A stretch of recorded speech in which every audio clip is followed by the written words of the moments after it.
अब पप्पू है, पप्पू रहेंगे। पप्पू पप्पू ही रहेगा, कितना भी सोचो। ऐसी मशीन लगाऊंगा, इस साइड से आलू घुसेगा, उस साइड से सोना निकलेगा। आपके लिए मैं पप्पू हूं। एक ऐसा लड़का जो पैदा हुआ देश के सबसे ताकतवर परिवार में, जिसकी दादी प्रधानमंत्री थी, पिता प्रधानमंत्री रह चुके थे, और फिर भी उसी लड़के को पूरा देश पप्पू कहने लगा। लेकिन सवाल ये है, क्या यही लड़का कल को भारत का प्रधानमंत्री बन सकता है? आज की भारतीय राजनीति में एक तरफ मजबूत सत्ता है और दूसरी तरफ एक ऐसा नेता जिसे कभी लोग सीरियस ही नहीं लेते थे। ये वीडियो उसी बदलती हुई इमेज की कहानी है। 9 जून 1970 दिल्ली में जन्म होता है एक बच्चे का।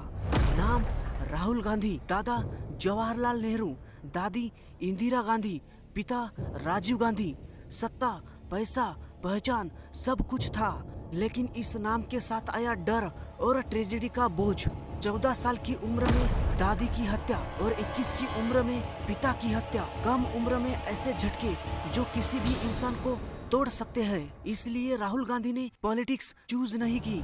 वो दूर चले गए, फॉरेन में पढ़ाई, नॉर्मल लाइफ जीने की कोशिश की, बिजनेस ट्राई किया, सिंपल लाइफ। लेकिन कुछ लोग पॉलिटिक्स में आते नहीं, पॉलिटिक्स उन्हें खींच लेती है। 2004 सोनिया गांधी के कहने पर राहुल गांधी अमेठी से चुनाव लड़ते हैं और जीत जाते हैं। लेकिन तभी से एक टैग चिपक गया, डायनेस्टी पॉलिटिक्स। लोगों को लगा राहुल गांधी मेहनत से नहीं, सिर्फ सरनेम की वजह से आगे बढ़ रहे हैं। फिर आता है 2013, उनकी स्पीच वायरल होती है, सोशल मीडिया पर ट्रेंड करता है पप्पू। हर क्लिप मीम बन जाती है, हर गलती जोक बन जाती है।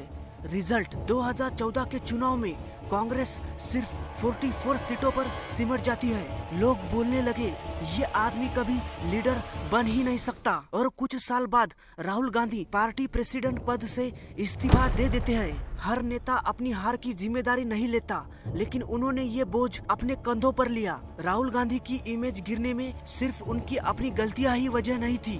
राजनीतिक विरोधियों के हमले और सोशल मीडिया पर चलने वाले संगठित कैंपेन ने भी इस नैरेटिव को तेज किया। टीवी डिबेट्स में तीखे बयान, क्लिप्स को काट छाट कर पेश करना और मीम्स व ट्रेंड के जरिए कमजोर नेता वाली इमेज को बार बार रिपीट कर दिया।